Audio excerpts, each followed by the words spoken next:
What's up, guys? My name's Cody, back with another UFC betting breakdown. My favorite bets for UFC 254, and this is for the big title fight, Khabib Nurmagomedov versus Justin Gaethje. One of the most anticipated fights of the year, and I think this is going to be a big card. We did lose the Makhachev Dos Anjos fight, the Umar Nurmagomedov fight, and I want to say there was one other one that is slipping my mind right now, but still got some really big fights. You got the main event, obviously, the co-mains fire, and you guys still have some. You got the Volkov-Harris fight, some big boys. It's going to be a good one. The Ankalaev Cutelaba fight that a lot of people have been waiting for a while, and that Kenney Nathaniel Wood fight's a banger. Some really good fights on this card. Last week was an alright week. We went 3-3. I really thought we got screwed on that malarkey fight. There was some malarkey in that. I'm sure y'all heard that joke like 50 times this week. Just had to go ahead and regurgitate it. Definitely thought malarkey won 2 of those rounds. Is what it is. I was comfortable going to the decision, but shit happens. Jonathan Martinez did pull it out for us. The under for Antigulov and Grisham, we missed that by like 2 minutes. That sucked. Grisham got the knockout like I figured he would, just 2 minutes too late. And then we did hit our parlay with Maxim and John Young Park, but we missed our parlay with our boy Saeed Nurmagomedov looked great, but then Chan Sung Jung. We did score the over in the main event, but then obviously Korean Zombie took that L. So ended up pretty neutral night. Could have been worse, could have been better. Trying to get back on the streak this time. So I love this card. We're super excited about it. And, man, I mean, let's get into the fights because this is going to be a good one. UFC 254. Been waiting for this one for months now. So let's get into this first fight, man. We got my boy Joel Alvarez. We called him the DG Cash Cow only, a couple months ago. Man, last time we got Joel Alvarez versus Alexander Yakovlov. And, man, last time we saw Joel Alvarez, man, he was taking on Joe Duffy. Big underdog, and we scored on him big. He was my underdog of the card that night. As soon as they made that matchup, I was all over Joel. If you were watching the videos, hopefully you cashed, because a lot of my followers on here and friends, we all made big money that night. I had Joel straight up. I also had him in that first round sub, so I made good money that night. And I mean, going into that fight, I've already done a lot of tape on this guy, and I mean, Joel Alvarez, his strengths, I thought really matched up well. I mean, Joe Duffy having trouble with those taller, lengthy guys. Alvarez has really worked on his striking because everybody knows him for his grappling. 14? Oh, whoops, didn't mean to do that. 14 submissions. And I mean, if you go through here, tons of first round submissions. That's what he does. That's how he wins his fights. The thing is with Joel Alvarez, like in that matchup, I really liked it because Joe Duffy wants to box, and where he was at in his career, I like Joel on the feet against him with that length, but against Alexander here, man, I mean, as you can see, they match up pretty well. I mean, Alvarez is going to have a reach advantage just by a little bit, but they're both tall guys, 6'3". Yakovlov has definitely the experience advantage. I mean, Joel Alvarez hasn't fought the toughest of competition, and Alexander here, he actually fought at welterweight for a bit. He's a big guy, and I know it says Russian. He's not like, he's not... He doesn't have like overwhelming.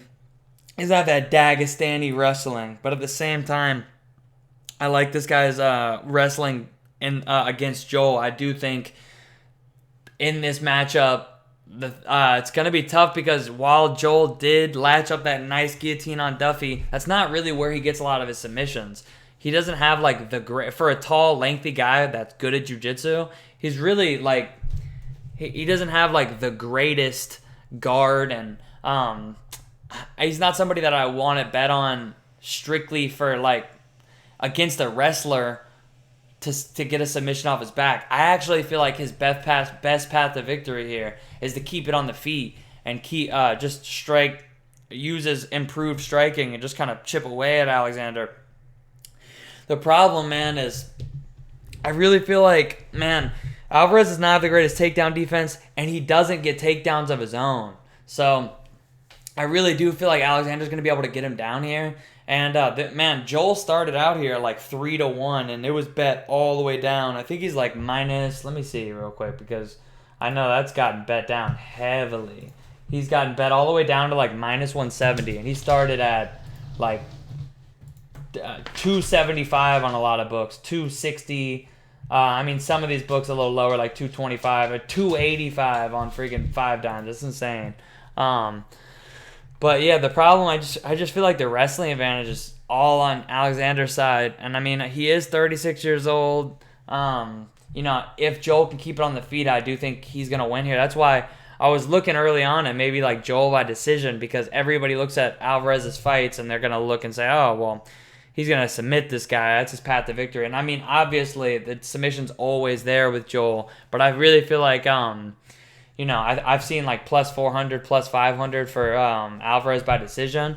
If I was going to bet on this fight, I would bet that Alvarez keeps it on the outside and wins a very close decision. I would never bet Alvarez at definitely not at like 285 like he was, but, minus 260, I can understand because I do lean Alvarez, but I still think like if I was going to bet this fight, which I'm not currently, not unless I see the weigh-ins and, I get a better lean, but so far it's like I slightly lean Alvarez. I still even think minus 170 is like a little more than I would want to pay.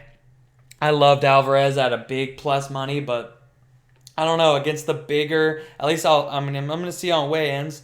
Joel does have a nice long frame, but I don't know. Yakovlov's a pretty big, strong guy, and I do think he has a wrestling advantage. I don't like to bet against, obviously there's unique situations, but typically, unless I have a heavy lean, size, strength, wrestling against a guy where it's not like Joel is like a phenomenal striker. I lean Alvarez. I like the guy, but so far I'm looking at maybe Alvarez by decision, but it's going to be a pass for me so far. Should be a good fight, though. I'm really excited to see how he looks in this next fight because, like I said, made me some good money last time. I really wanted to bet him again, but I'm going to have to hold off. I don't want to, jump the gun and be biased because he won me money on the last one. Now, on this next one, next fight of the night, we got Liliana Jojua versus Miranda Maverick. And I'm really excited to see Miranda Maverick get in there, man. This girl's pretty legit. I mean, so far, she hasn't had fought like the greatest competition yet. This Pearl Gonzalez fight, I went back and watched that. Not the most impressive fight. I'm not like crazy high on Pearl. But at the same time, she did show that she can go the full distance. She's proven she can go 5 rounds. She looks like, you go through these fights. It's nothing too crazy, but this is pretty impressive. She did win these 3 fights. She did win these 3 fights all in one night. That was pretty, that's pretty impressive. 2 of them by submission, pretty impressive, pretty cool stuff, including getting her this win back against Deanna Bennett. Got the submission win, and that was the last person to beat her. So that was a good win for her. Like I said, I am impressed with her. The thing is, man, she's one of the biggest favorites on this card. Actually, now with Umar out of the fight, I actually think she is the biggest favorite on the card. She's sitting at minus 410 all the way up to minus 450 on some books. And I do think she has advantages everywhere. Last time we saw Liana Jojua, she took on Belbita, and it's funny if you remember. Some of you guys were I broke down that card, and the entire breakdown was Belbita has advantages everywhere. Better striker, better wrestler, just more experience, better fighter. But she could get armbarred from guard. The entire thing was I don't want to bet Belbita, because the armbar from guard is live here. And then sure enough, she's looking good, and then boom, gets armbarred and guard. Why did she take Jojua down and give her only path to victory? I'm not sure, but that's women's MMA for you. It happens. They get in there, get a little antsy. They get to doing what they're, they probably have a lot of these girls compete. They do a lot of grappling tournaments. They just get to their, what they're most comfortable at, and that's the grappling, and they just can't help it. It's easy to say on the outside, oh, why would you grapple?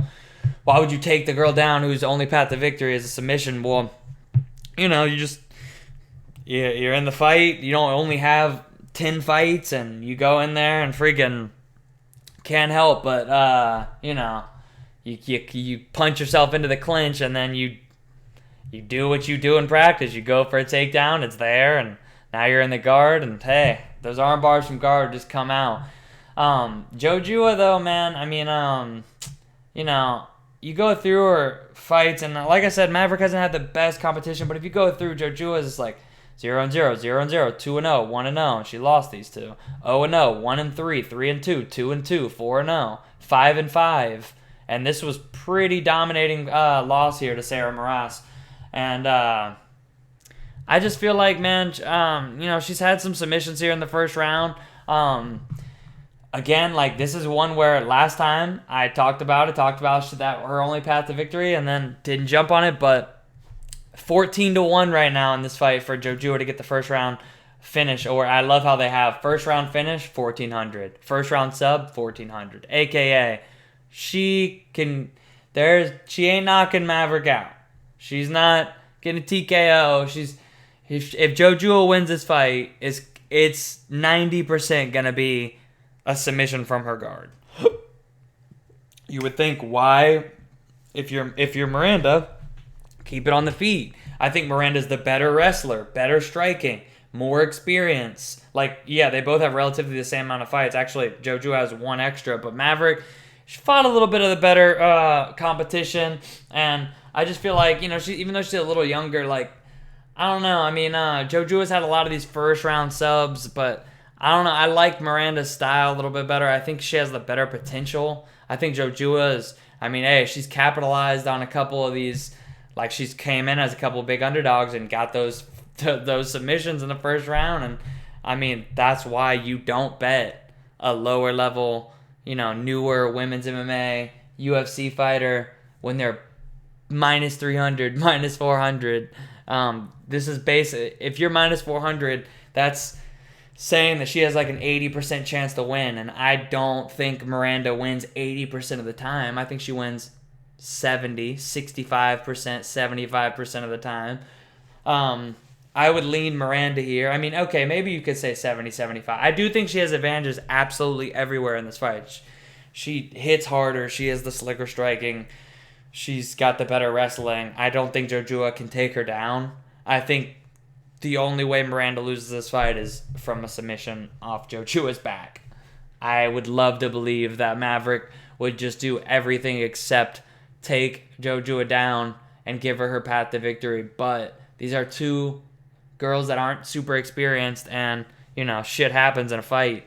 So I would never bet 4-1 Miranda Maverick. I think if you're going to play this card, you take Jojua first round sub, maybe just first round or just submission Jojua, or just pass, because I see a lot of people put Miranda in parlays. I get it. I think Miranda's going to win. And so don't come to the comments and be like, oh, told you she was going to win. Yeah, she should win this fight.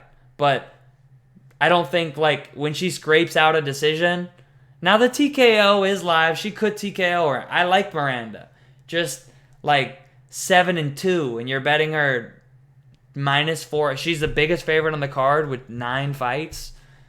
I spent lower level women's MMA. Like, I would not advise to go too heavy on her in parlays. I'm rooting for her. She's from my area. I know some people who train with her. I've been seeing her on some mutual friends' Instagrams, like, all week. I'm rooting for her, but I think the line's a little wide, and these are total pass fights for me. Honestly, if I had it my way, I would straight up skip these type of fights on the breakdown, but I know some of you guys are a little crazier than me and want to get in on these. Hey, I feel ya. I like to have a sweat going on all the fights, but this ain't the one, man.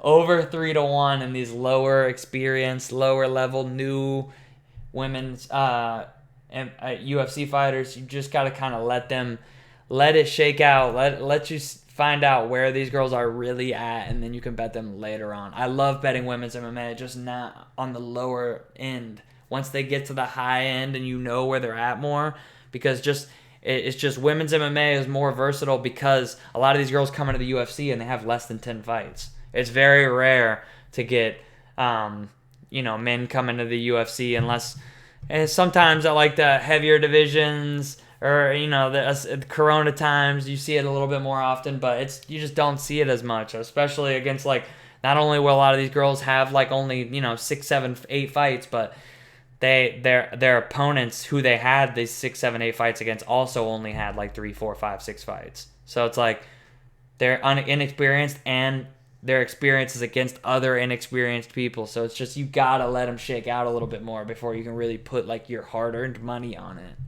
So I'm gonna pass. I'm tempted to throw a little something on first round submission or first round finish Jojua, but it's a pass for now. Getting into this third fight, you got Smiling Sam Alvey versus Jung. And, man, getting into this one, like, I really like this Jung guy, man. I was going through watching a tape, like, I'm not going to say, like, he's got a long way to go, but he's only 26 years old. I know, like, man, when I think of Smiling Sam, I think he's a lot, like, I would have, if you asked me how old he was, and I swear this has happened to me like 5 times, I always think he's like 38 years old. It's not that he like looks so old. It's just like when I just feel like this dude's been around forever. But I'm always someone who says people sleep on Smiling Sam. Like anytime I break down a lot of these fights, people who have fought him, and like everybody's always shitting on this guy. But like Sam Alvey's durable and he's tough as shit and he's hard to put away. And, like, man, he's got a lot of power. Like, that's the last thing to go is power. And, not durability for everyone, but for him, like, his durability has stuck with him. He's done a really good job at, like man, he just, if you get into that brawl with him, like, he can catch you. And, I wouldn't say... the problem with Sam is he just doesn't throw a lot of volume. When you're one of these, like, older veterans that has power, a lot of the times, like, the most common thing you see with these guys is they're just waiting for that perfect shot. And that's the thing with Sam is, like, he backs up a lot. He lets his opponents, like, dictate the fight. And, if he can't catch you with that one bomb... if you go through his last couple of fights, Ryan Spann, okay, that was a tough matchup. And honestly, like, people really thought he was just going to get, like, absolutely bulldozed in that fight. And honestly, like, shit, man, not a terrible performance. And if you think about, like, honestly, like, Ryan Spann, like, people thought he was supposed to go in there and, like, knock Sam the fuck out. And honestly, like, taking him to a split is nothing to be really too upset at this point of his career. Jimmy Crute, pretty legit. We just saw him last week. Pretty legit. Clifton Abreu, not an easy fight. Okay, Antonio Nogueira getting finished by that, not great where he's at in his career. But hey, fucking Nogueira. Fucking Sam is not a big 205er, man. He was decent middleweight, sized up for middleweight, but like 205, I just feel like, man, he's a little bit outsized. And these aren't the easiest matchups. Even Ramazan Ameev, he doesn't have the most experience, but that's a tough matchup. Even like everybody wants to shit on John Vellante. Fuck, man, split decision. Like, I get that was a while ago, but it's only 2 years and some change. Smiling Sam, I really feel like is one of these guys that is a little bit slept on. Like, people are really quick to shit on him because he's so goofy. But the thing is, like, Jung, he's pretty legit, man. He's a true 205er in the sense, like, he's 6'4", big guy. Knocked out Mike Rodriguez. That was a nice that fucking 1-2 that he hit him with was crisp.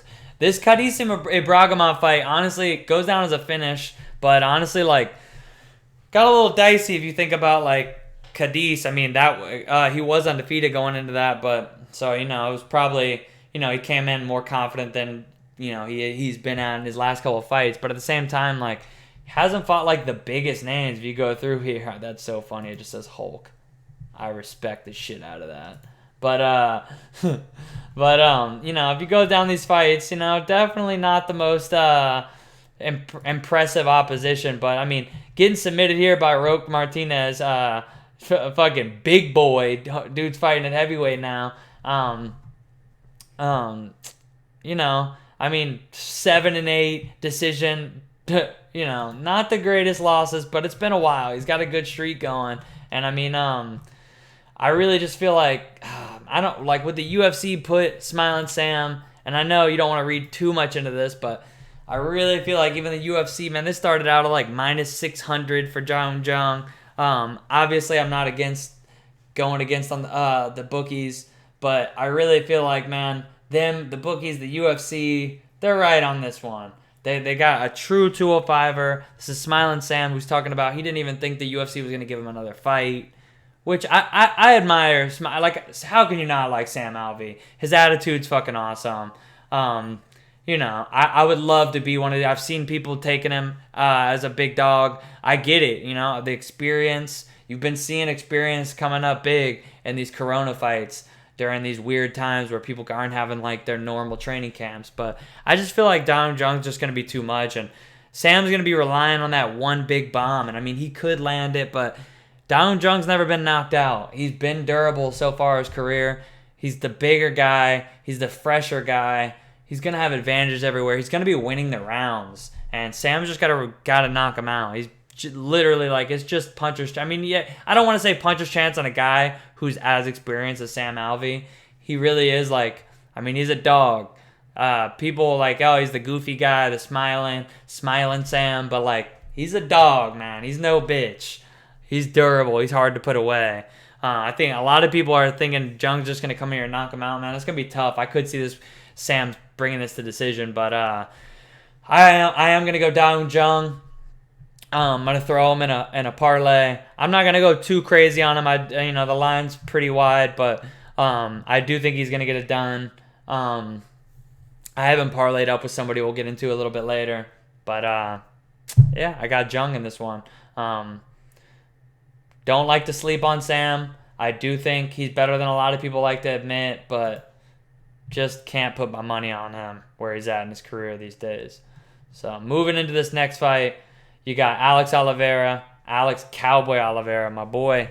Just kidding. He broke my heart in the last one. Against Shavkat Rakhmonov. Yeah, definitely butchered that first name. But, man, Alex Oliveira, like, he's one of these guys, like, I really, man...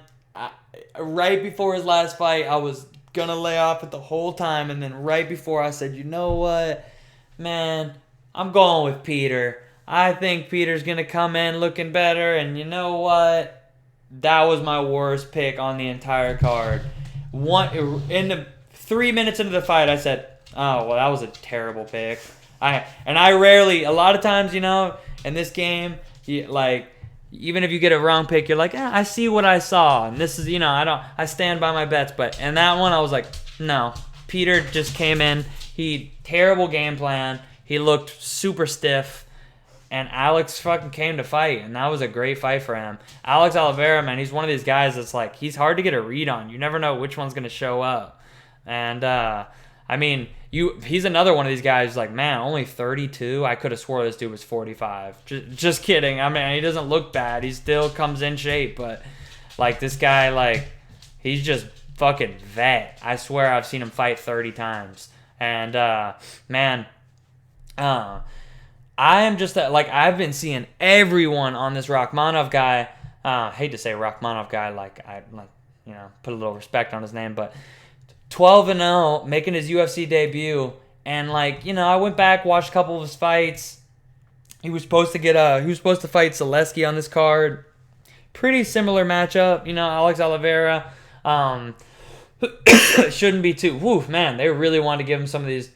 some of these grapplers, Fabinski and Ramazan Ameev. But if you look at some of his recent fights, he's fought some decent regional competition, but man, it's like really, this is a step up for me coming in for going from some of these guys. Okay, these last couple of fights, pretty solid competition, but definitely not the worst. Like you see, there's some guys coming on this card, and like a lot of these Corona cards, and they've fought half the competition of fucking our boy Shavkat here. I'm just gonna butcher this dude's first name all week, but man, I don't like to bet these guys coming in on to make their UFC debut against guys like Alex Oliveira, who's really fought the who's who. But at the same time, like I said, Alex Oliveira is one of these guys that like you never know who's gonna show up. So honestly, like I'm biased because of I've always been like a guy who likes to pass on Alex Oliveira fights. And then in this last fight, right like the day before the fight, I think I watched weigh-ins. Like Peter Barrett looked great in the weigh-in. I was like, you know what? Fuck it. I like it. I'm going for it. And then after that, I was like, this is why I don't bet on Alex Oliveira fights.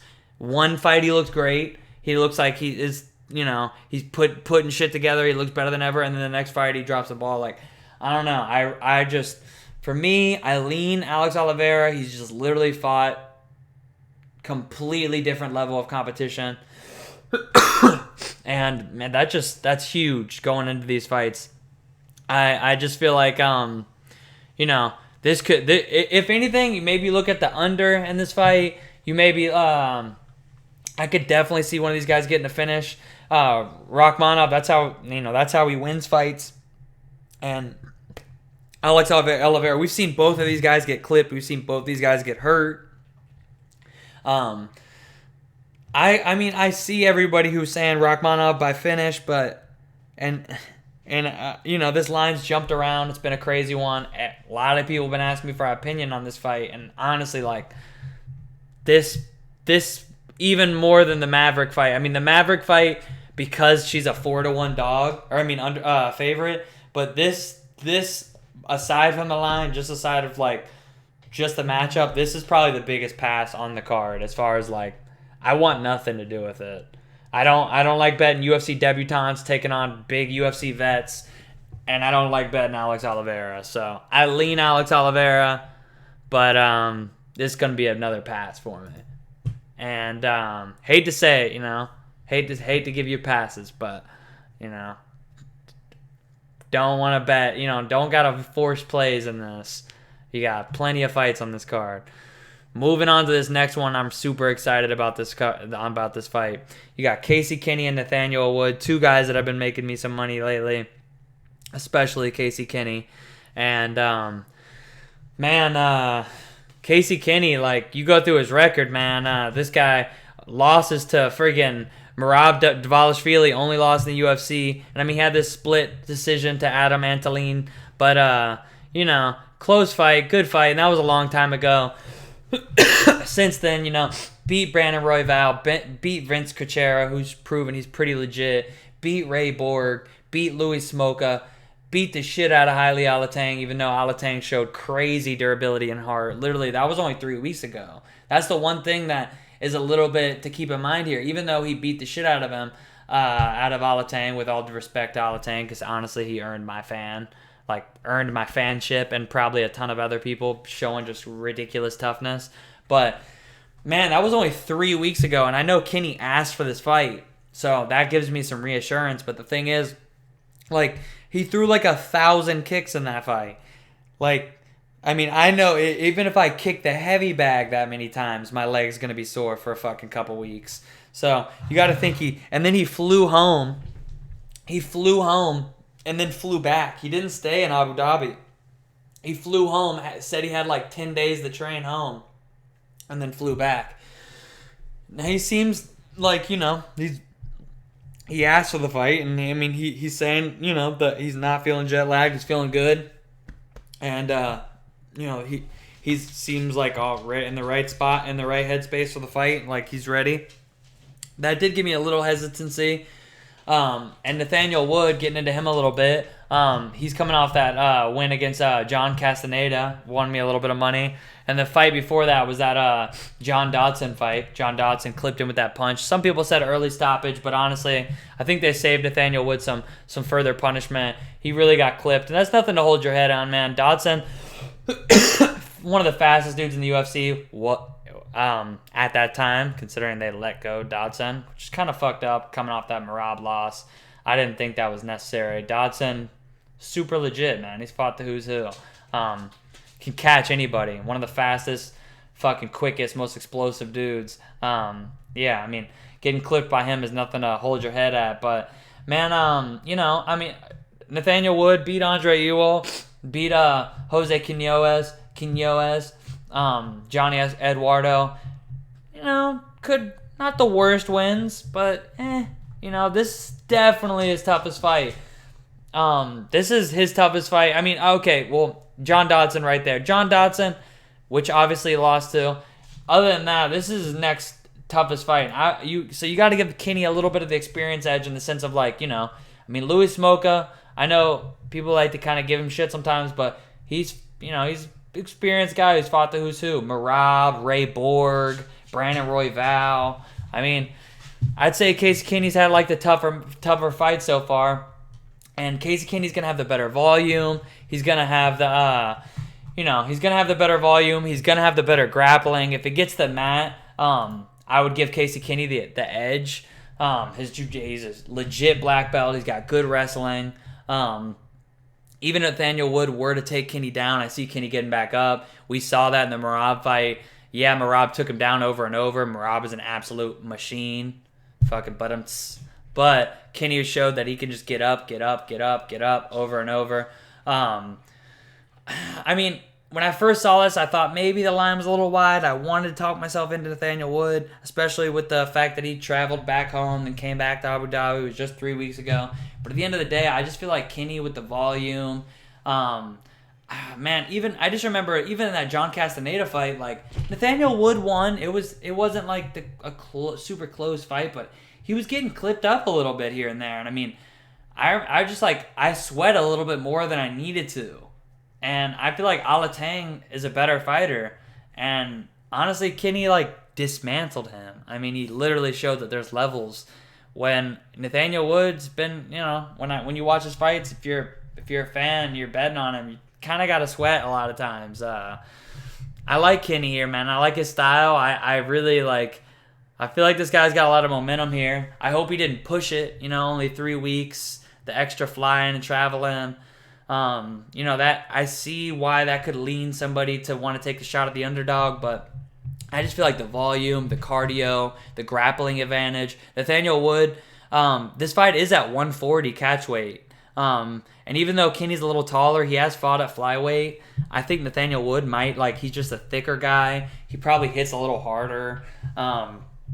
But Kenney has shown not only the cardio, grappling, a little bit of wrestling, jiu-jitsu advantage, and volume too. I mean, I honestly give him the cardio, volume, wrestling, jiu-jitsu advantages. Not by a ton. Nathaniel Wood's a good all-around fighter himself, but I would give Kenney those advantages. But I would give Nathaniel Wood the power advantage. I would also give Kenney the durability advantage, though. I mean, dude's been in there with some tough guys and he's never been finished. Only lost 2 decisions. And Nathaniel Wood, all 4 of his losses have been by finish. Now, one of them was a doctor stoppage, but we did see Dodson clip him, TKO him, and then he's been subbed twice. I don't think the Kenney submission is out of the question, but, Kenney, not really a guy with a ton of power, gets almost all of his finishes by sub. I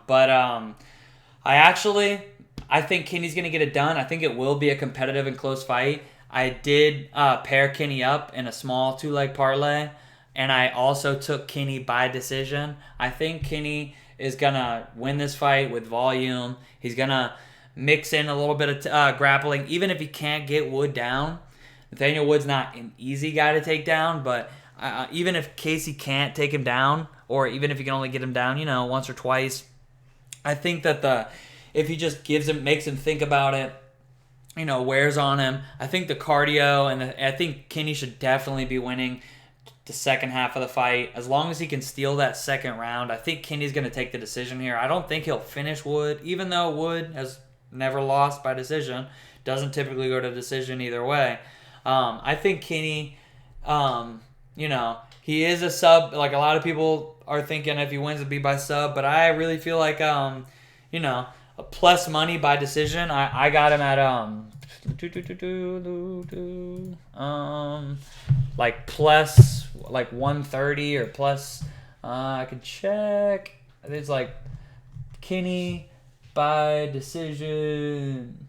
Kenney wins by decision. Yeah, plus 130 to win by decision. I like that. Getting plus money. I think, this was like a fight, like the fight last week with Jillian Robertson. Everybody, if she wins, it'd be by finish, 100%. Plus 460 to win by decision. I genuinely wanted to take that bet, but I had all my money on Bet Online, and they got hacked. And they were hacked for like 5 days. I kept waiting. I was refreshing every hour. And they didn't get it unhacked till after the fights, like Sunday night. So I genuinely hope some of you guys got that prop on, because I was so salty when she won that decision.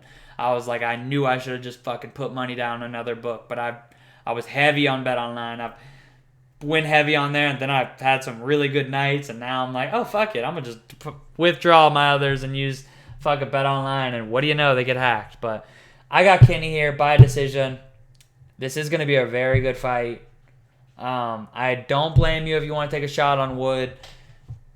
Getting a nice plus money by a nice fighter like Nathaniel Wood, I understand it, but I just feel like Kenney has advantages here. I'd be even more confident if it was a 5-round fight, but 3 rounds and the traveling, I get it, but I feel like Kenney, he's coming in confident. He's coming in with some serious advantages, and I think Kenney will edge out the decision here. So let's move on. We got next Stefan Struve and Tai Tuivasa. Wow. What a fight. This is a weird one. Tai Tuivasa coming in 3 straight losses. Man, that guy, he was like all the hype for a little bit, 10-0, and then, that fell off a little bit. Tai Tuivasa, I honestly was never that high on this guy, I'm not going to lie. He's a big heavyweight, but he's fast. He's pretty quick as a heavyweight. The problem is, he just slows down. And I was not, I knew when he got matched up with JDS, I knew he was going to get ate up in that fight. He was not ready for that fight. I really just don't, I get they had the whole shoey thing going, and they were really getting behind that guy. Heavyweight and did some new blood, but they pushed him too fast. JDS did what he does. There's just levels to this game. Dude only had 10 fights. He should not have been in there with JDS. And then you give him Blagoy Ivanov. Blagoy is a super slept-on fighter, dude. That dude is tough as fuck. And Tai Tuivasa is a guy who pretty much KO or bust. And you put him in there with a guy who doesn't get finished. Dude got stabbed in the fucking heart and was like, cool, I'm good. Walked it off, probably put a fucking Band-Aid on it. Dude's fucking literally one of the toughest dudes in the UFC. That was a horrible matchup for my boy Tai, especially coming off a loss. Especially coming off getting finished. But then they put him in, and those 2 fights, I could write those off. The bad one for me was the Sergey Spivak fight. He just got completely dominated. That was crazy. Especially by a guy named Sergey, or by a guy like Sergey. It's not like he's some outrageously good grappler and wrestler. I did win some money on this guy in his Felipe fight. Bet against him in a Tybura fight too. I just feel this is a fight where I know Stefan Struve's gonna be coming to try to get him to the ground. And Spivak, I guess you could see the similarities between Stefan Struve and Spivak, but this thing is Struve, I don't like to see this guy fight anymore. I know he got that win on Marcos de Lima, but if you go down these fights, and I know he's fighting tough competition, but I just don't think he's there anymore, man. I get it, Alistair Overeem, Mark Hunt, Alexander Volkov, Andrei Arlovsky, I mean, Andre Arlovski, here and there nowadays, but even Ty Burrow, like, these aren't the worst losses. Ben Rothwell kicked him in the dick like 47 times and then finished him, but I'm just not big on Stefan Struve these days anymore, man. He's just too tall. He doesn't know how to use his advantages because he's just honestly too tall. Everybody's like, that reach. It doesn't mean nothing if you can't use it. He stands so straight up. This is a guy like Tuivasa. This is exactly the type of fighter they like to fight. Obviously, Stefan will have a grappling advantage. Tai Tuivasa is not good as a grappler. I was about to say off his back, but he's just not a good grappler, period. But honestly, this is a fight that I truly feel if Tai Tuivasa can't win this fight, he's done. The UFC is going to cut him if he loses this fight. This is a fight where, on paper, I just feel like Tai Tuivasa, man, this is like JDS and Blagoy. Those were two guys that were just, he was not going to be able to knock out. And Tai Tuivasa is KO or bust. And even Spivak just came out with a great game plan. Struve has all the experience in the world, but you would think he would have the fight IQ to, bring out a similar game plan. But I really feel like if Struve gets Tuivasa down, that's going to be it's probably going to be GG if there's 2 minutes left on the clock. But I really feel like this is a spot where Tuivasa's just going to, he's been training over there with DC and them at AK, and I really feel like he's gonna knock Struve out. Man, I can't believe I'm betting on Tai Tuivasa, but I genuinely feel like he gets this done. I took Tai Tuivasa straight up. I also put half a unit on him by knockout in the first round. That's like plus 425. He gets all of his finishes in the first round. I honestly can't. I never thought I would bet on Tai Tuivasa. I've never been high on this guy. Pause. But this is a fight where I genuinely, Struve just stands so straight up. He's got the epitome of tall man defense. And a guy like Tuivasa is just going to look for bombs over the top. And I truly just see one of those landing. Struve collapsing, getting TKO'd. It's probably going to be like 2-3 minutes into the fight. If that doesn't happen, oh my God, it's going to get sloppy. And Struve could totally edge this out. And I could look dumb. And I'm going to hate myself for betting on Tai Tuivasa. But I just feel like this is one that Tai Tuivasa's got to win, man. He's got to get in there, throw some bombs. I don't feel like Struve can just take the damage anymore. If you put Struve in there against a guy who's willing to put his forehead on his chest and just swing hammers, I just don't think Struve has the durability or the defense anymore. He's never had he's never really been able to use his strengths. And I really think that's going to get exposed a little here, and Tuivasa is going to get back on track. I know he didn't get to train a ton. He hasn't been with DC long. He had to go back home after the when they started closing down again. But I really am hoping that time together, hopefully he takes this game a little bit more serious. Hopefully he knows that this is make or break. I don't think dude's ever gonna be a super high level competitive heavyweight, but I do think this is a matchup where he should get this win. The UFC wants him to get this win. They're not doing much with Struve at this point. They'd love Tuivasa to get a knockout so they can put him in some fun fights. I think he will get the knockout. I just don't know how you could bet Struve at this point of his career. And I'm going to move on. Getting into this next one. We got... This is going to be a fun one too, man. Magomed Ankalaev taking on Ion Cutelaba, and I've literally broke this down fucking 5 times, so I'm going to be quick. We've seen this fight before. The fight got stopped. It was a weird stoppage. Magomed threw a couple head kicks. They kind of semi-landed, but kind of also hit Cutelaba's guard. But Cutelaba was trying to play possum and pretend like he was hurt, trying to get Magomed to fucking overcommit so we could land one of these absolute Hulk smash bombs. That's what Cutelaba does. He picks the Hulk character rightfully so, because that's genuinely how he fights. He's a first-round mauler. He comes out, is absolutely wild as hell. He's looking to throw big bombs, take you out in the first round. Everybody's saying, Magomed got the grappling advantage.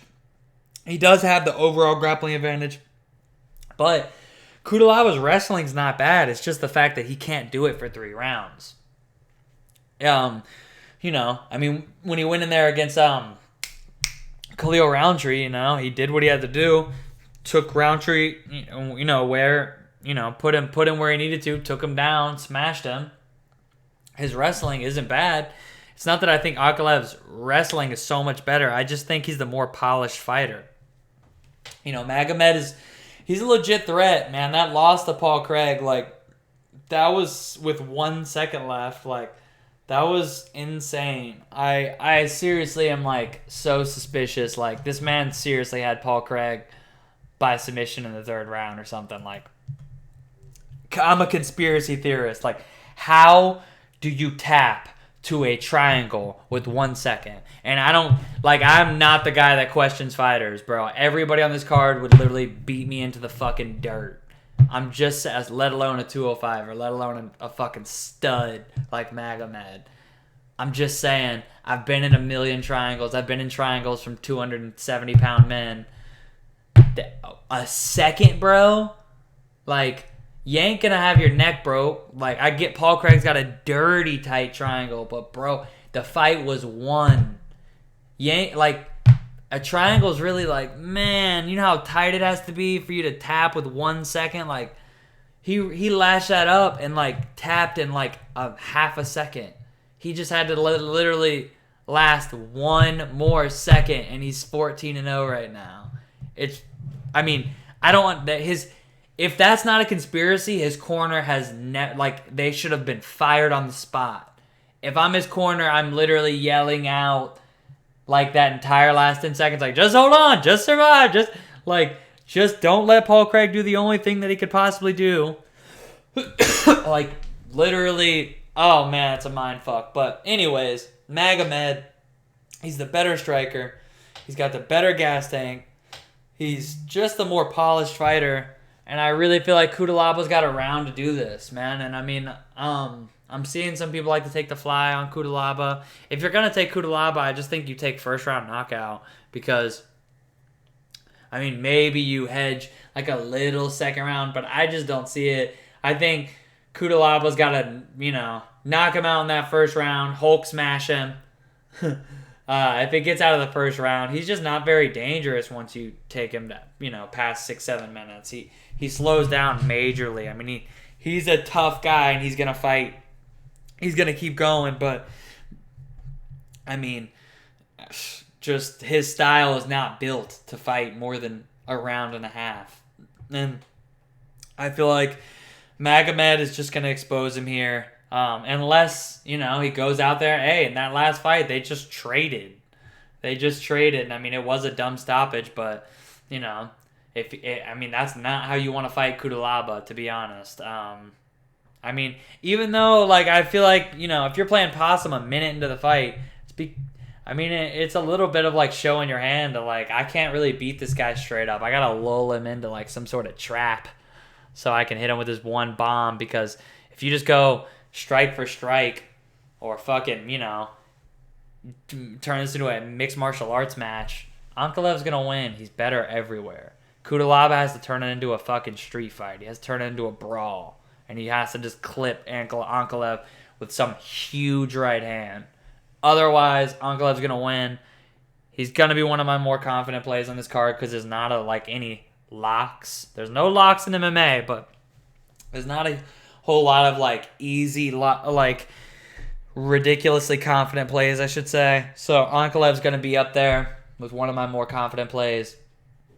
And we're going to move on. Getting into this next fight, we got Lauren Murphy versus Liliana Shakirova. And, man, I've been hearing a lot of praise for Shakirova this week, especially for as big of an underdog. She's another one I'm seeing people take underdog shots on. And I'm really not seeing it, man. I'm really not seeing it.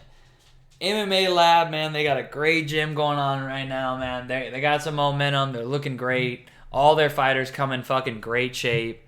And I mean, Lauren Murphy, like, she's fought the who's who. If you look at Shakirova's fights, I mean, she just hasn't fought anybody yet. 1-1, 2-1, 5-0, 4-4, 10-4, 6-0, 0-0, 1-4, 0-0. Just hasn't fought anybody. And I mean, yeah. I mean, if you look at Lauren Murphy's fights here, she's literally fought everybody. She's literally fought, like, I mean, Roxanne. I mean, I won't say everybody, but much harder competition. Roxanne, okay, everybody likes to shit on Roxanne, but she's got 40 fights, and she's a fucking vet. And Lauren dominated the fight. I mean, she went in there, and I mean, Lauren's just a big, strong, scrappy, tough girl. And, I mean, it's like, that goes far. And these, like, hey, it is what it is. I'm not trying to be, like, disrespectful. But until you get to the highest level, especially at flyweight, it's a little bit of a shallower division. I get she's 37, but, man, that scrappy toughness, and she's big and strong, that shit goes a long way. She's not, like, great at anything, but she's good everywhere. Like I said, Roxanne, Andrea Lee, Mara Barella, Sarge, Barb Honchek, okay, Nico Montano, everyone wants to shit on that. She lost, whatever. Still better than the girl Shakirova's fighting. Caitlin Chukagian, fucking Liz Carmouche, Sarah McMahon. Fuck, man. I mean, I'm not saying these girls are world beaters, but they're a different tier than these girls Shakirova's fighting. It's just a different level. And Shakirova, she's got good shots. Her wrestling's not bad, but she's small. She's a lot smaller than Lauren Murphy. I mean, we'll see on the scales on Friday, if I, maybe she looks like she's put some size on. Maybe she's looking like she's put some muscle on, but her frame is just small for flyweight. Like, Lauren Murphy's a big chick. MMA Lab, man. I don't know what's in the water over there, man, but these fighters over here, they're looking jacked up. I'm not saying anything. I'm just saying. No, I'm kidding. Lauren's looking like she's taking her strength and conditioning very seriously. No, I'm kidding. No, okay, last time. But she's just much bigger, much stronger, fought so much better, tough competition. Liliana's going to want to take her down. She's got good shots, but I just don't think if she takes Lauren down, I think Lauren just gets up. I don't think that Liliana can come out here and just take her down repeatedly, wrestle fuck her. I think Lauren's going to be able to just keep it on the feet. Maybe she gets taken out once or twice, but she'll work her way back up. She's going to land the harder shots. She's just fought much better fighters. I think this is going to be a learning experience.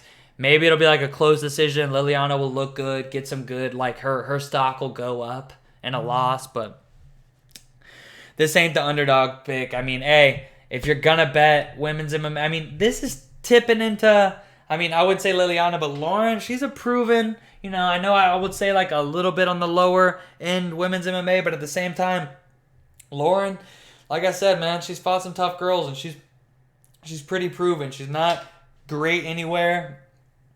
She's not a championship level fighter, but she's a proven gatekeeper, mid-tier.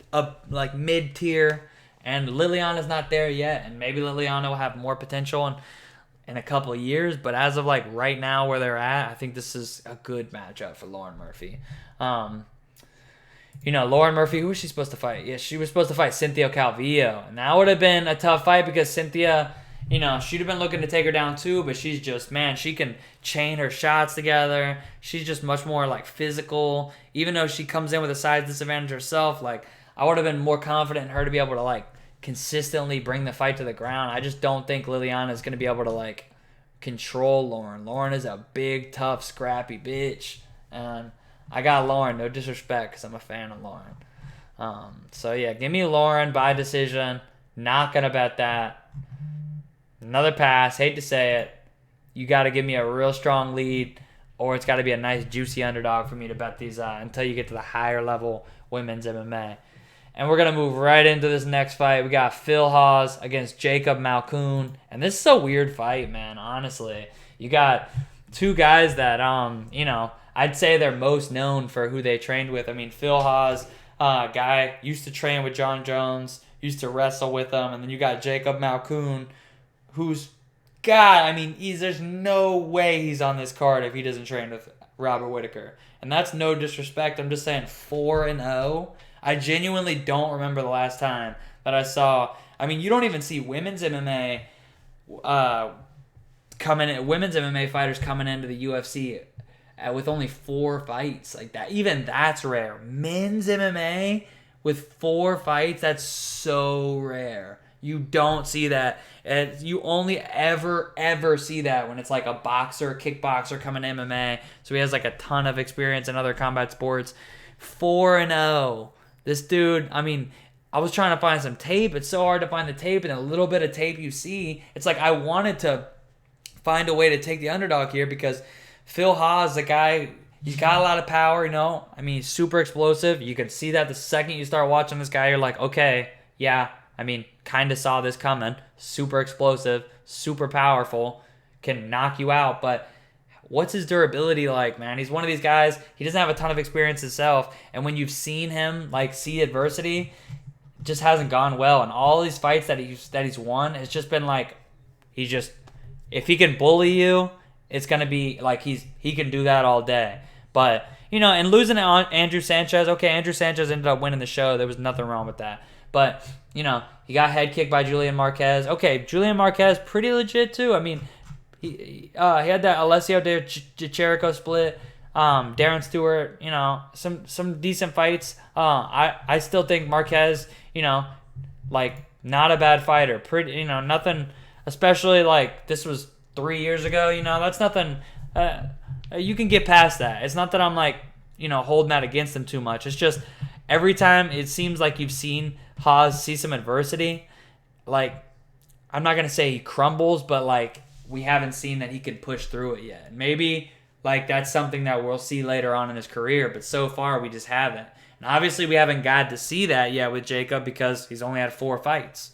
Both these guys are very inexperienced, so I was looking for an underdog, but it's not only does he only have 4 fights, but then you go through and watch Jacob's fights, it's just I'm having a trouble seeing a path to victory. He doesn't do anything super great. His striking's not very good. It's not like he's some world-class grappler. In fact, Phil's a pretty damn good wrestler. He should definitely have the wrestling advantage. The problem with Phil is he gasses. And I want to look for his, and I love, you got a guy, big, powerful, knocks guys out. I fade those guys a lot, but can you fade it? If you're fading Phil here, you got to think, okay, he's going to gas. Jacob start working himself into the fight, but we haven't really seen, I haven't seen that yet from Jacob. I haven't seen that he can weather the storm or push late. His striking doesn't look that good. He looks really basic and flat-footed and plotty. I just haven't seen it yet. I'm sure he's making improvements. It's only 4-0. But how old is this guy? I don't remember. It didn't come up on Malkoun age.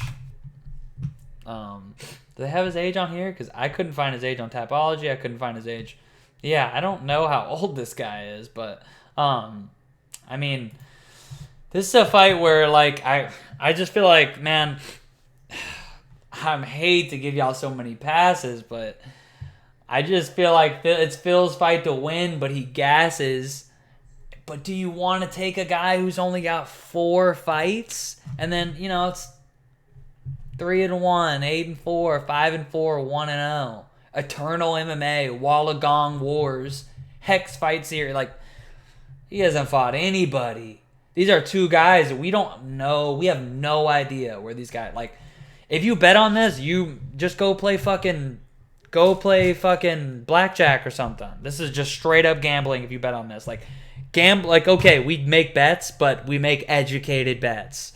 So I don't like to give a lot of passes, but this is gonna be the 4th pass because it's just one where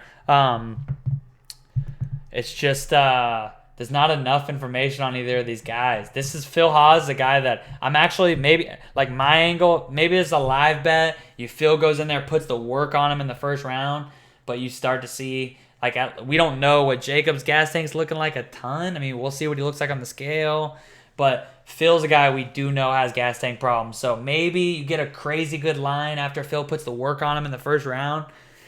You could take a live bet spot. Otherwise, man, this is a fight where I'm just maybe going to hope that Phil goes in there and dogs him in the first round so I can fade him in his next fight. I'm not that impressed with Phil.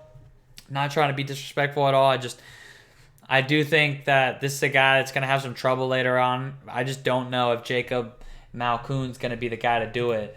4-0, man. Like, I can't bet on a guy who has 4 fights in the UFC. Like, man, whew. Like, just gonna have to be a pass. Boring, I know, man, but I'm not trying to get y'all to lose any money on, not your blood can't be on my hands. So let's move on to the next fight, one I do have a bet on. And we got Alexander Volkov taking on Walt Harris. And Volkov coming off that loss to Curtis Blades. Curtis made me some money on that one. That was easy fight for me. Actually won money on Walt Harris's last loss too. So I faded both these guys in their last fight. Took Alistair Overeem. Really pained me. It was going to be a win-win that night. Either I won money or Walt Harris gets his win after obviously the tragedy that had been through right before the fight. The thing is, it's kind of like in the main event, like everybody's like, oh, Khabib's not going to lose coming off his dad's loss. And we'll get into how I feel about that matchup. But, man, sometimes that can hurt people. Like, everybody was, oh, man, after what happened to his daughter, he can come in. Sometimes that is the opposite, man. I had a feeling that he was going to, he said since then that he came in, not himself because of it. Man, I can't imagine having to do anything, like, super serious in my life, let alone get into a street fight, let alone get into a fight with one of the best fucking heavyweight fucking badasses in the world, Alistair Overeem, right after fucking a tragedy like that. Like, people don't understand, like, you don't necessarily want to get super hyped up like that. You just get tired fast. Like, that's why you see, like, the most elite fighters, what do? They don't go in, Now, sometimes they do. There's certain guys, there's exceptions, but the average elite fighter doesn't typically want to amp themselves up to a crazy amount right before the fight. That's how you get an adrenaline dump. That's how you get tired. When you're fighting these 5-round fights especially, you got to fucking keep your composure. Getting mad, getting emotional, all it does is just get, even if, not only can it take you outside your game plan, but it just gets you more tired. So, this is a fight where, I hope Walt's had more time. I mean, obviously he's had more time, but hopefully he's had, they're never going to have enough time to get over something like that, but you're never getting to get over it. But, at least he's had time to be with his family. I want to say, he said also he didn't have the greatest camp, not just because of that, but because of the early corona when that fight happened. But the bad thing, he's back training at Alabama. I don't know how much I like that. Volkov, I've never been like super high on the guy because he does have that tall man defense like Struve, where, he can get in the habit of when these guys want to come forward and put their forehead on his chest and bang these overhands, he can chin up, hands out, back straight up, which can scare me, especially against an athletic power puncher like Walt Harris. The thing is, though, man, I just feel like Volkov, he got a little complacent in that Derek Lewis fight and paid the price for it after he won the entire fight.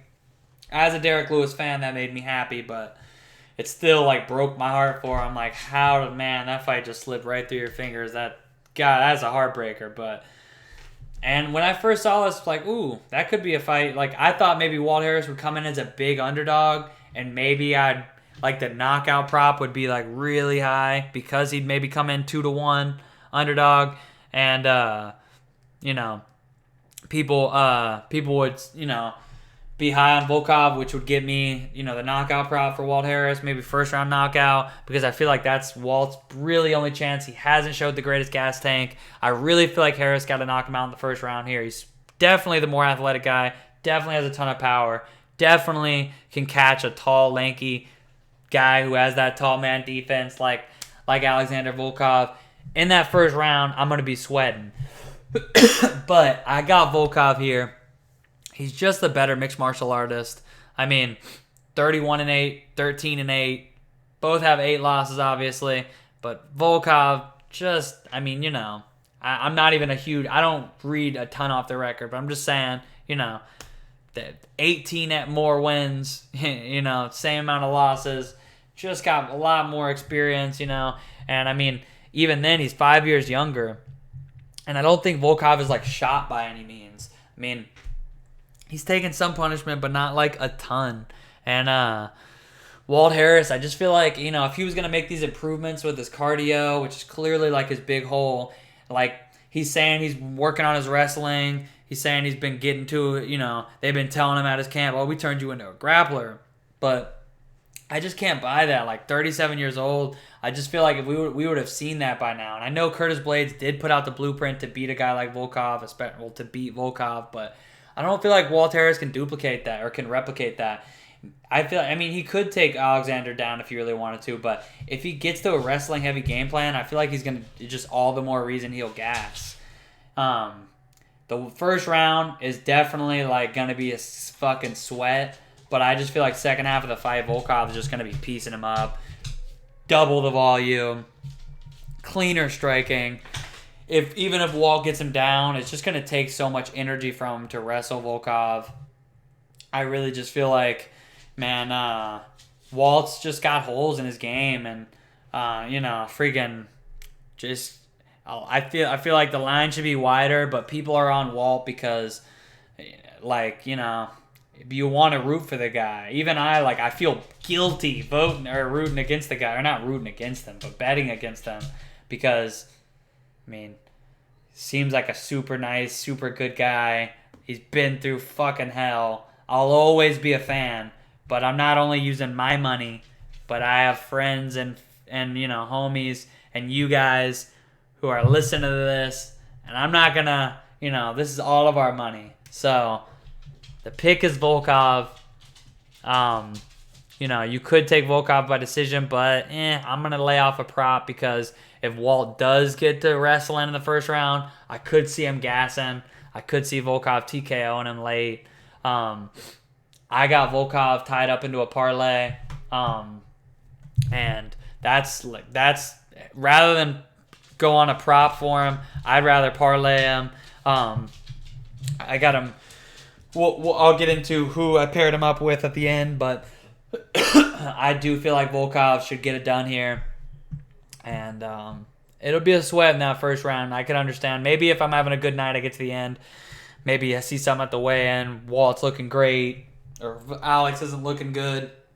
Maybe I take a first-round knockout prop with Walt, but that'd be the most I would do with Walt. I feel like that's the only way he wins this fight. So give me Alexander Volkov, and I will get into the exact parlay at the end. Co-main event time. You got my boy Robert Whittaker taking on Jared Cannonier. And, man, this fight has been a little slept on. Like, I get why, because the main event is just one of the most anticipated fights of the year. But this is a serious, like, this could be a title fight easy. Robert Whittaker, man, I swear, like, he made me money in his last fight. He was my lock of the night, even though that was like a pick'em line. I made a lot of money off Robert. I've had him in, like, 2 different parlays, and I had a 2-unit play on him straight against Darren Till. I want to say I'm not very high on Darren Till, but it's not that he's not a good fighter. And I feel like Jared Cannonier presents some of the same problems that Darren Till did. And, I mean, like, I see why everyone, well, I won't say I see why everyone, but I can understand why people are high on him. And it just seems like everybody is picking Cannonier. I mean, literally, like, everybody I respect and know is picking Jared Cannonier, it seems like. I mean, and not just the people even like the casuals, like everyone saying, oh, Whittaker, oh my God, if I hear one more time, fucking our time with Yoel Romero, he took his soul. Like, y'all gotta stop using that term, man. I get it. if you fight Yoel for 50 minutes, you're gonna sustain some serious, it's gonna take its toll on your body. I get it. And I'm biased here, man. I'm biased here because I'm a fan of Whittaker. I've been a fan. Dude's also made me a ton of money. I actually only didn't bet on him in that Adesanya fight, luckily, but I bet on him in the last 3 fights other than that. And also I watch his Twitch, we're Twitch friends. I'm biased. So I haven't made a play here on this fight yet, but I just feel like it's similar to the last story where it's like everyone's saying Whittaker shot. I just feel like, man, Adesanya's that good. He caught him. He's a fucking fantastic counter striker. And that doesn't mean that Whittaker's shot. Now, Cannonier can knock anybody out. He has heavyweight power at middleweight. But at the same time, and Cannonier is not just powerful. He also is like, he's got great feints. He's got great timing. He's durable. He's got fucking great leg kicks. But at the same time, like, man, people are acting like Whittaker's 40 years old. And I get, even though he's 29, he's got double the fights. Well, not double, but he's got, 10 more fights than fucking Cannonier. And he's also fought, I get it, Yoel twice, 5 rounds. Like, I get it. Believe me, that's going to take its toll. But I feel like Whittaker, man, like, he was in a fucking cloud there for a little bit. I take him at his word when it says that fucking he needed, like, a little bit of a rejuvenation. And I feel like this energy he's shown lately has been, like, he's having fun again. He's enjoying the sport. He's enjoying training. He's excited to fight. He's confident. And he just has more ways to win. If you look at Cannonier, like, he has, like, since it's came down, David Branch, more of a grappler. Anderson Silva, I love Anderson Silva, one of the GOATs, but, he's past it. And he just went out there and chopped that motherfucker's leg off. And then Jack Hermanson, another grappler. Man, and I get Jan Blachowicz, Dominic Reyes, 2 savages and up a weight class. Now, he was a 205 too, but, like, now he's down a weight class. I get that, but, we've seen him get clipped. And not only Dominic Reyes, like, we've seen Cannonier get hit with that head kick. And I think Whittaker, man, like, Cannonier has good leg kicks, but I could see Whittaker coming in. He's got that slick oblique kick that's dirty, nasty. Fuck Yoel and Darren Till up with that shit. And I feel like it's only gotten better. His timing with it has only gotten better. He mixes it in with his leg kicks. He mixes it in with, some good body work. And then once he brings your hands down, man, and we've seen Jared get clipped by head kicks. I wouldn't be shocked if Whittaker fucking lands at a big head kick. I don't know if he'll knock him out, but I just feel like Whittaker, man, he has so many tools. Like, he's such an all-around great mixed martial artist, man. I'm such a fan of this guy. I really feel like people overestimate the durability. Even if he comes in here and gets knocked out, it's not going to... I don't think his chin is gone, man. I think Adesanya is a fucking world-class counter-striker. And Robert Whittaker loves to dart in. He darted in and he got fucking clipped. And it can happen. I also do believe that Whittaker wasn't in his healthy mind. Like, he wasn't 100% for that fight. I'm not making excuses for him. I think the better man won that night. The better man on that night won. But I don't think that means Whittaker... He did get knocked out, like, I won't say twice, but like 1.5 times. He got sat down at the end of the first and then finished in the second. Man, I get it. Like, he took some punishment in that and in the Yoel fights, and he's taken punishment, in some other fights that even some of that he's won as well. And some people think that Yoel won the second fight. I get all that, but Whittaker, man, he's so versatile. I don't know if he'll be able to take Cannonier down, but I think that he could put him on the cage. I think he can feint the level changes, come over the top with some good overhand. Like, he's good at feinting that level change into that crisp, not just overhand right, overhand left. He from both sides, mixing in those oblique kicks, those leg kicks, good body work. He's so quick and fast, and man, This is a close fight, and I want to see the weigh-ins before I take this. Even though Whittaker is such a professional, he's gonna come in looking great. Cannonier, I've been seeing him all week. He's looking great too. Let's see what he looks like on the scales though, Cannonier. I don't know. I'm I'm really iffy on this, and I'm trying to figure out if I'm just biased, because I will be the first to admit I fucking love Robert Whittaker, but I also feel like this is a guy that is just slept on, man. People have always slept on Robert Whittaker. I have every matchup, even when he was champ and before he was champ, every single time this guy fights, people are always saying it's like they're always sleeping on him. There's always a reason why he's winning. There's this and that, but this is going to be the guy. Robert Whittaker's lost to one middleweight, and that's fucking the champ, Adesanya, who's been fucking looking like a legend lately, and I mean, let me not speak too soon, but Adesanya has been on an absolute tear, and styles make fights. He brought the fight to Adesanya. Adesanya loves that, and he fucking is a fantastic counter striker, and styles make fights, and he fucking countered Whittaker like he fucking loves to do. They kickboxed. He kickboxed a kickboxer and he brought the fight to a counter striker with 100+ kickboxing fights, and he got countered and sat down. It fucking happens. I don't think that means his chin's broke. I'm a huge fan of this guy. He's so good everywhere.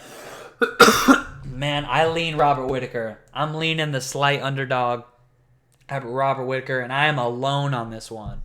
And he could get knocked out, but I feel like if he doesn't get knocked out, or if Cannonier doesn't land, even if he doesn't knock him out, Cannonier has to land big damage to take Whittaker out of the fight early in that first round, because I really feel like Whittaker has more tools.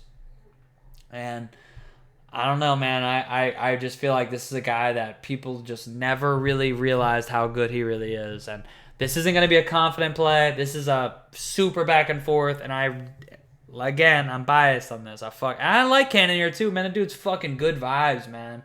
How can you dislike Cannonier? No, I've never heard a bad word about him. Dude's fucking dope. But I'm a huge Whittaker fan. If Cannonier wins, I will not be mad. I will also not be surprised, but I have a slight lean towards Whittaker.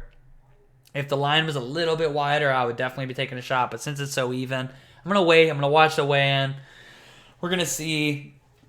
I'm seeing everybody talk about how they're on Cannonier, so let's let everybody bet Cannonier, because if I get like fucking some, plus 120 even, I'm probably going to have to take it, because I think Whittaker's going to get it done here, man. He's fought the who's who. I don't think he's done yet, man. I think Cannonier is great, and he has all the momentum, and this is a momentum sport, and he's looking fantastic. But this is the first time he's fought, like, at middleweight. He hasn't really fought a dangerous striker like this. Somebody so versatile, but people are not acting like it's impossible Whittaker knocks him out. I mean, I don't think Whittaker's going to knock him out. I would take Whittaker by decision, but it's not out of the realm of possibility, man. We've seen Cannonier get clipped, and Whittaker, people forget, has a lot of power, man. He's super fast, and he mixes in one of those level changes into one of them right hands over the top. I could see him sitting Cannonier down. Cannonier is durable as fuck. I don't think he'll finish him, but I could see him getting clipped by something big. Give me Robert Whittaker. I'm going to be alone on this one. Let me know if, you think I'm crazy. I'm going to wait. I haven't put a bet on this fight yet, but I'm going to pick Robert Whittaker to get it done by decision. And I want to see that Izzy-Robert Whittaker rematch, man. I'm alone on this shit now. Maybe don't rush it, We'll see what happens. Izzy talking about moving up to 205. We'll see what happens, but Robert Whittaker's a dog. And I think if they fought again, I don't think it would be as one-sided. I think people underestimate Robert Whittaker. So give me Robert Whittaker by decision, and let's move into this main event. In this main event, though, man, whoo! Here we go. Khabib versus Justin Gaethje for the 155 belt, the best division in UFC and combat sports in general.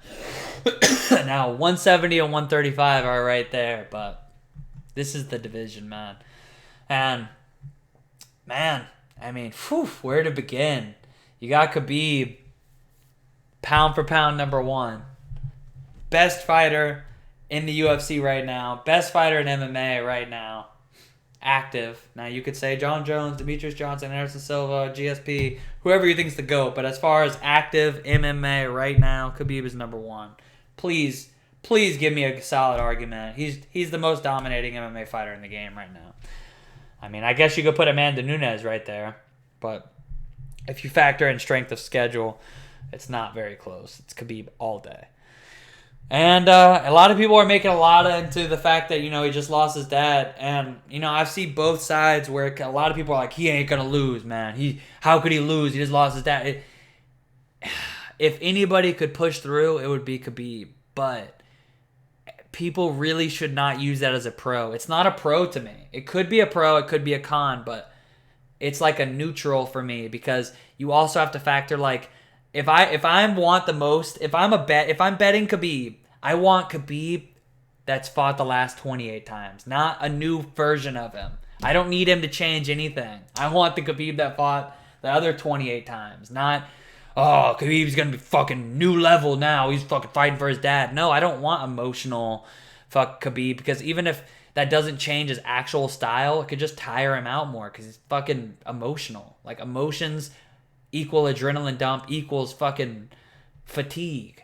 So, but I do, like, again, if anybody can push through all that, it's a savage like Khabib. This dude is fucking virtually unbreakable. If anybody is, this man is unbreakable. This man...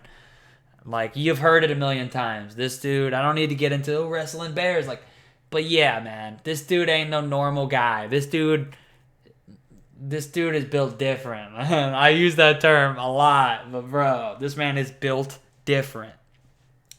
And you could say the same about Justin Gaethje, man. This dude has been making fucking... he's been making fucking headlines, really not just all week, all month. Talking about, I don't care about taking damage. Like, Khabib's worried about taking damage. I don't care about damage. I just want to win fights and knock people out. I don't care about head trauma and this and that. And hey, might not be the smartest way to live your life, but it damn sure is entertaining and it damn sure is scary for an opponent. Thing is, man, if we're talking about mental, or we'll get into the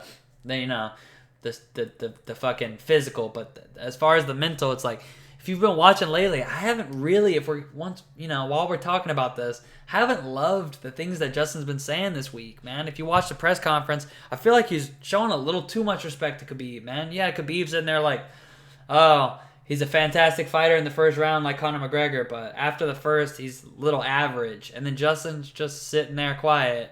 And then Justin's like, oh, I've already won. My mom's retiring as soon as the bell rings. And he's talking about, win or lose, he was saying some weird shit like, I see myself getting mauled, so I can't wait to prove myself wrong. I'm like, and then even it's always super telling, and I was saying the same thing with the Masvidal Usman and a million fights other than that, when they really start laying the bed with feathers, preparing the L a little bit. I'm not trying to throw shade. I love Justin Gaethje. One of my favorite fighters, one of the most entertaining fighters of all time.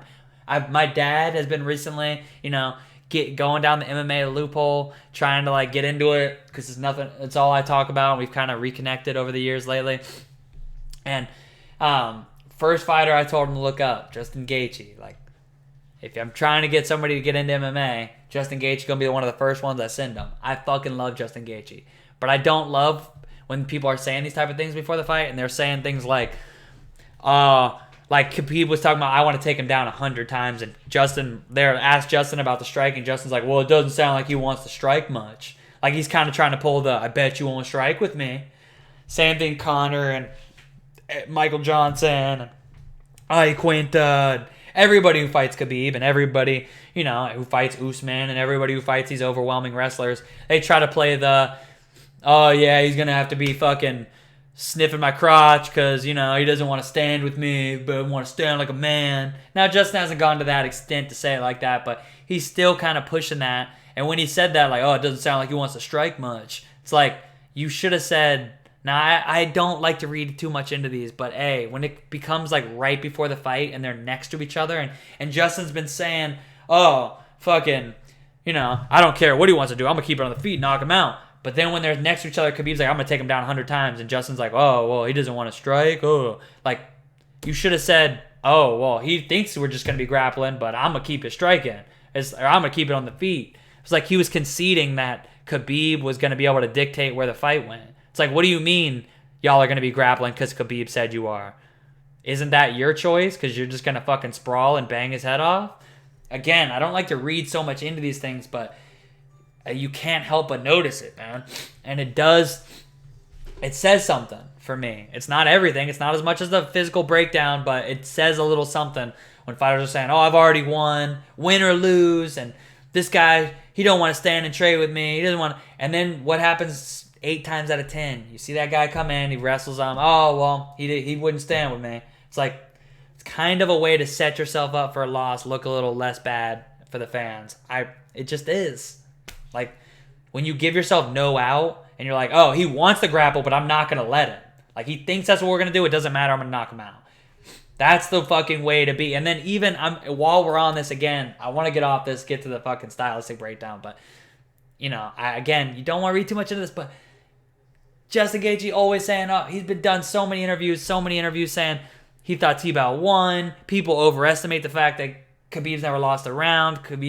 He thinks he's lost a fight. He thought he lost to Tebow. But then when they're sitting next to each other, and Dana's like, oh, how many? He's only lost 1-2 rounds? And Gaethje's like, I actually say he's lost none, but they say 1. It's like, dude, I watched an interview a week ago where you not only said he's lost rounds, you said he lost to Tebow. You were like he was, man, I love Gaethje, don't get me wrong, but he was kind of like betaing out when he was next to Khabib. And then if you watch it embedded, he's like, oh man, he looks at Khabib, he's like, oh, he's ready to go. It's like, dude, you are showing too much respect to this man. Especially when your game plan is like just go out and knock his ass out. Like, you can't show that much respect. Your game plan is fucking smash his head into... And I know Gaethje is not going to fucking be too... You know, this motherfucker's going to come in to kill. Don't get me wrong. But at the same time, it's like, don't show too much respect, man. Like, it seems like he's kind of cushioning the fall. And I'm not alone here. Like, you see fighters doing this, and man, Khabib ain't cushioning no fall, man. He's putting... When you see fighters saying, like, they're... Instead of cushioning the fall, like, oh, I didn't have the best camp, you know, I wish I would have had more time. I wish I would have fucking... Oh, he doesn't want to stand with me. Oh, if we stood... Oh, if fucking... You know, I already won by getting here, and I still have all this time to get here, and oh, man, I'm not going nowhere, and, like, looking to the future. But that's, like, cushioning the fall a little bit, and then you got Khabib, who's doing the opposite, putting pressure on themselves. They're like, yeah, I'm getting the 30-0. Every fight matters. Like, I will not lose. I will dominate. I will take him down 100 times. Like, that's... Khabib is showing up. Like, I know Justin is like... He ain't no bitch. He's a savage of all savages. But at the same time, he does... It's clear that, like... He doesn't have that Khabib level of, like... There is no way I fucking lose. Khabib is walking there with supreme confidence. Justin, it's pretty clear that he's a little worried about the wrestling. It just is. And you could say I'm wrong. Let me know if you think I'm wrong. But when I hear the closer this fight's gotten, when they're next to each other, I just see Gaethje, he's doing what Conor did even. It's just his own way. He wants to try to fucking stab at Khabib's ego to be like, oh, bet you won't box with me. Oh, you got a good jab? Let's see it. Because I get Justin has the best wrestling that Khabib's matched up with. Khabib's fucking wrestling is on a fucking crazy another level. I'm not saying than Justin, but than just overall average UFC fighters. But I do think Justin is the best wrestler that Khabib has fought. And it's not that I think Khabib's just going to take him down easily, because I don't think that. I think it's going to be tough getting Justin down. Khabib has said that himself. The thing is, I believe Khabib when he says, I'm going to shoot 100 times. If he sprawls 99 times, I'm going to shoot again. Like, Khabib is built different in the sense of, like, there ain't no fucking stopping. If Justin sprawls on him the first 10 times... A lot of fucking wrestlers, if they get sprawled on the first 2-3 times, you see it saps them. Not just physically, mentally. Like, they get into panic mode, like, oh no, I'm fighting this guy who wants to knock me out as the better striker, and I fucking couldn't get him down. That just took a little bit of my energy. Now I'm a little bit even more, like 5% more tired, and we're still striking. Khabib, it's like the composure, the fight IQ, he's got that championship mentality, man. He's going to be out there shooting for 25 minutes. And I just feel like that cardio, I do think Justin has good cardio. His cardio looked amazing in his last fight, but that was just styles make fights. Tony didn't sap him. Tony's my favorite fighter, bro. But when I saw that matchup, I was scared for my boy Tony. Because I knew Tony was going to stand in front of him. Tony's not going to work that gas tank because he's going to fucking stand in front of him. And it's tiring to eat shots. It's not tiring when you're not really getting hit with big shots and your opponent is just standing in front of you. Khabib is not. Khabib, even if he fails 10 takedowns, it's tiring. Now it's more tiring to shoot, but Khabib's got a fucking unreal gas tank. And Justin hasn't been made to work. Nobody shot takedowns on him. Michael Johnson actually took him down, and I don't think he could take him down if, I think that was it was an exchange, and I don't think Michael Johnson's like a better wrestler than Justin by any means. They got into a wrestling match, Justin would whoop his ass, but I just feel like, man, nobody shot on Justin a lot. Nobody had confidence to take him down.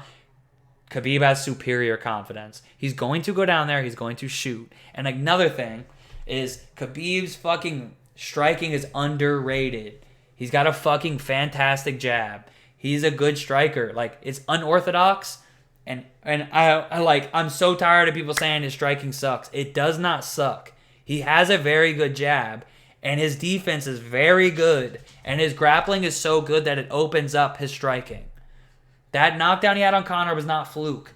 The fact that he didn't fucking get touched by Conor is not fluke. His grappling is so good. You even just watch the knockdown. It's not just about that knockdown, but you watch it. Not only that little hip feint, that little twist of the hips that makes Conor bring his hands down. It's even just the little things like Khabib, in that moment, he knows he's about to throw that punch, but as he feints his hips, his eyes even go down. And he doesn't even oversell it where he's like looking the whole time. He's looking in his eyes, and then he feints his hips and looks down and you can literally see the energy in Conor go, oh shit, here comes a takedown. And his hands go low, and then boom, that eagle punch. Khabib is explosive, man. He's explosive, and his striking is unorthodox. And if you think his striking sucks, you're missing it, man. You're missing it. Because a good strike is a strike that lands. He doesn't have that pretty striking like Conor McGregor. He doesn't bounce around and look all flowy and hands low, and his chin gets a little high sometimes, but that's his style. Like, just because it's unorthodox and it's not pretty and it's not what you're used to, it doesn't mean it's not good, because the motherfucker doesn't get hit. And he hits his opponents. Everybody wants to talk about the Iaquinta fight. I'm sorry. He took the gas pedal off. Man, I truly think he was like, I'm so comfortable in here, I'm going to get some striking rounds in, man. I feel like he was like, this is experience. I genuinely feel like that. Like, he looked so comfortable in there. The commentating was, I love Joe Rogan. That's my motherfucking man. That's my uncle. That's my long lost uncle. But, bro, the commentary was off. I've watched that fight 10 times. Khabib was in complete control of that fight. Iaquinta barely did anything in that fight. He's tough as nails. He brought the fight week notice. Not even that, a couple days.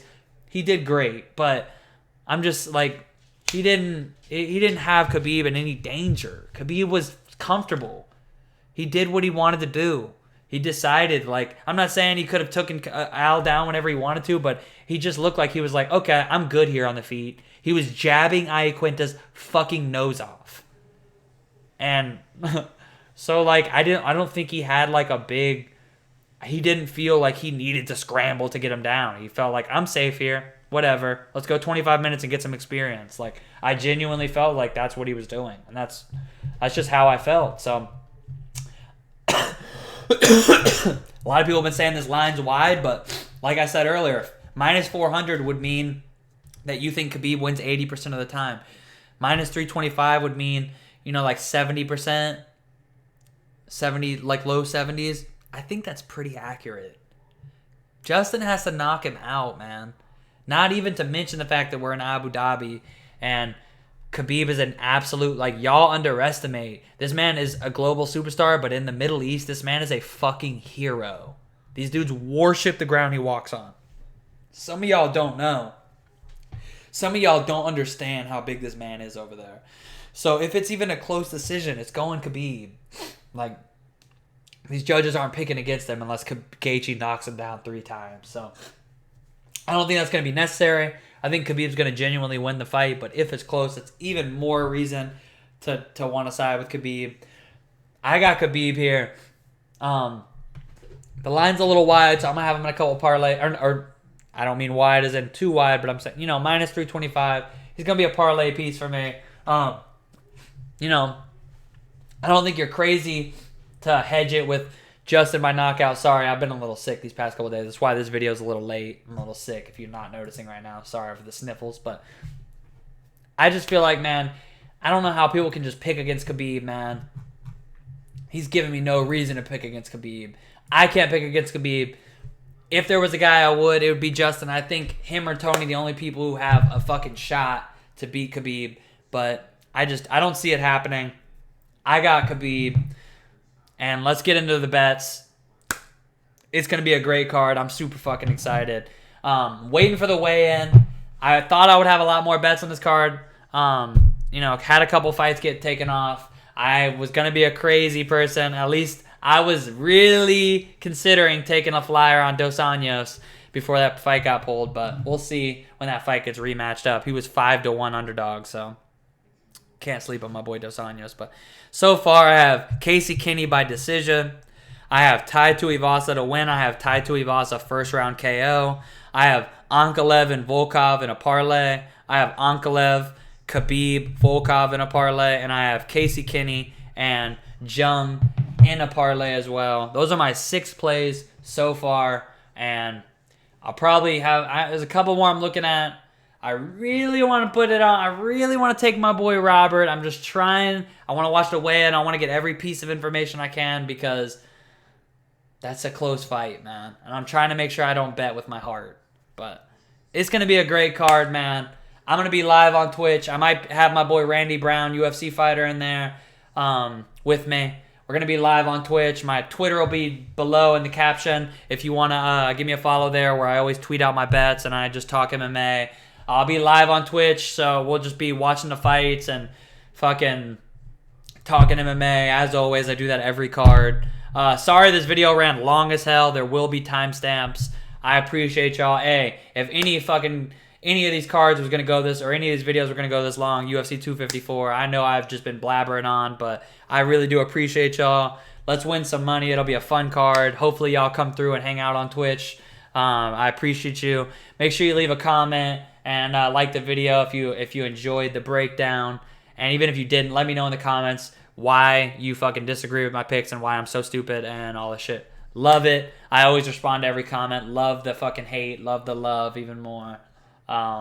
Praying hands because we're going to make some money.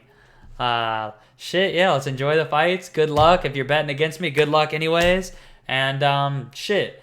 And go Whittaker, even though I love Cannonier, and I have no preference in the main event. My money's on Khabib, but if Justin, it's a win-win. If Justin gets the belt, man, that's lit. I love Justin, so let's have some fun. Let's win some money, and I appreciate you guys, man. So see you Saturday for the fights. Come through. Peace!